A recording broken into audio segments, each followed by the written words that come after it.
One Life. Chapter 1.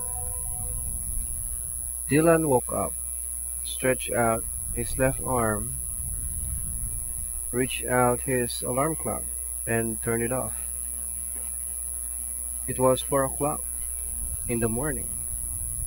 In his mind, he tells himself, another day, another boring day. He got up and get ready for work. He's just a typical guy. The one you see in the street that no one cares about.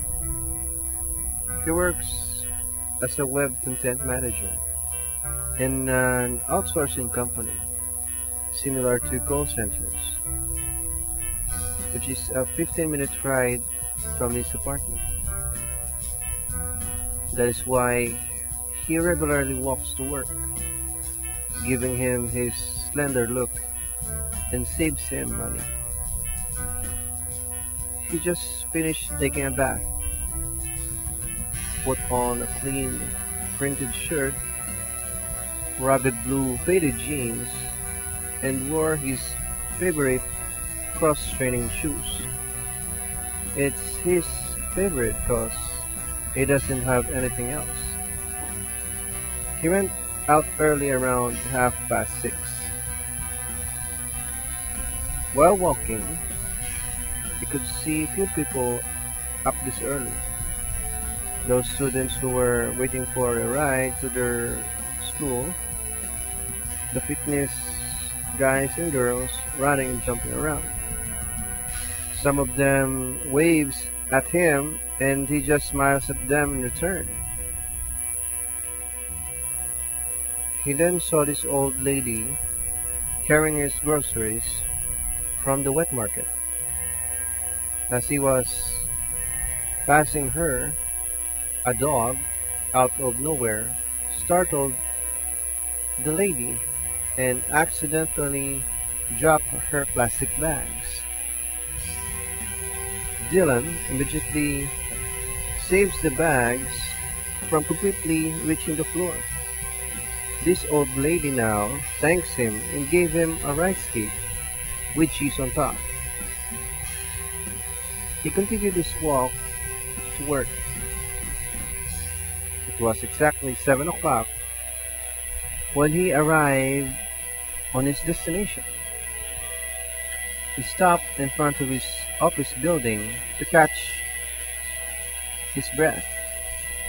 Looking up, he can see this young lady at the cafeteria turning the door sign to now open. Then people rush in, some towards the cafeteria and others towards the stairs going up to the workplace. He himself regularly takes his breakfast here, so as he walks towards the cafeteria doors, he was suddenly stopped and blinded by strands of long hair when a girl cuts in front of him. In his mind, he was saying, "What the?" As he regains his composure, after blinking his eyes a few times, he saw this girl looking back at him and said, "Sorry." He was starstruck. It was his crush Sandra on the 3rd floor. He was speechless. The girl went inside, leaving him still standing like a rock in front of the crystal door. Then at that moment, he was again surprised by his best friend Austin, that put his arm around his shoulder. "Dude, you're inches away from her. It was your big chance," Austin said, while pulling him away from the door and into the window where both of them could see Dylan's crush. Dylan replied, "Were you behind me the whole time? You saw everything. Did it just happen?" for I didn't. Caught me by surprise in millions of ways you don't imagine. Nope,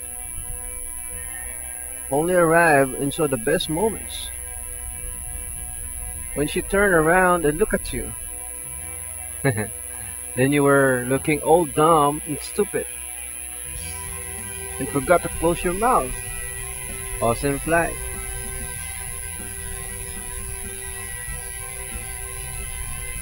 I was shocked, amazed, and every cell of my body collided. I was thankful I didn't explode on her face. Dylan said. Okay, okay. So what's your plan? Any tricks in your sleeve? Austin asked. I'm not ready yet. I have to think about this. Plan out. I don't want to be somebody's jester for them to laugh at. Most people don't forget blooper moments, you know. I don't want to be remembered that way, especially by her.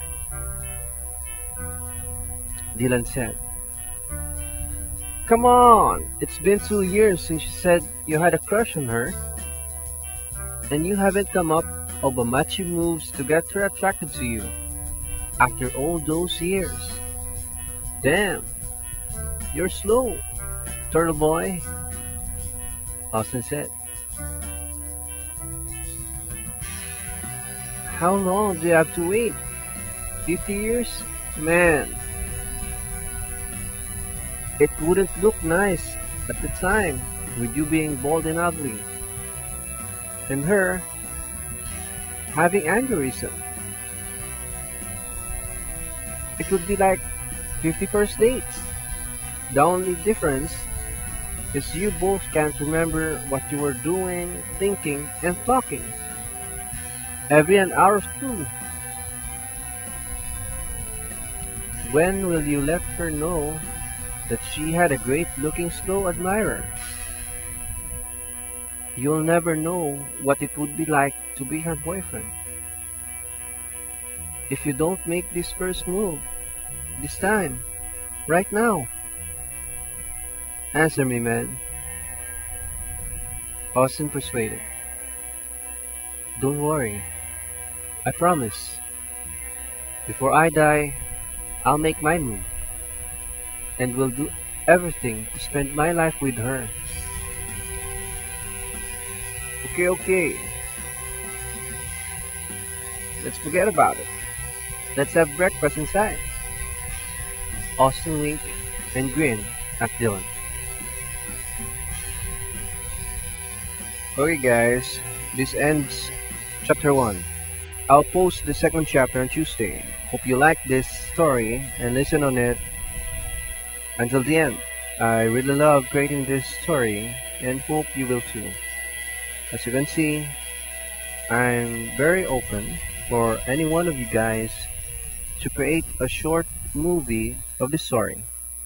I am not good on putting my stories in writing, for I'm having trouble on usually the details. Sometimes I get lost while writing the story, so it ends up incomplete.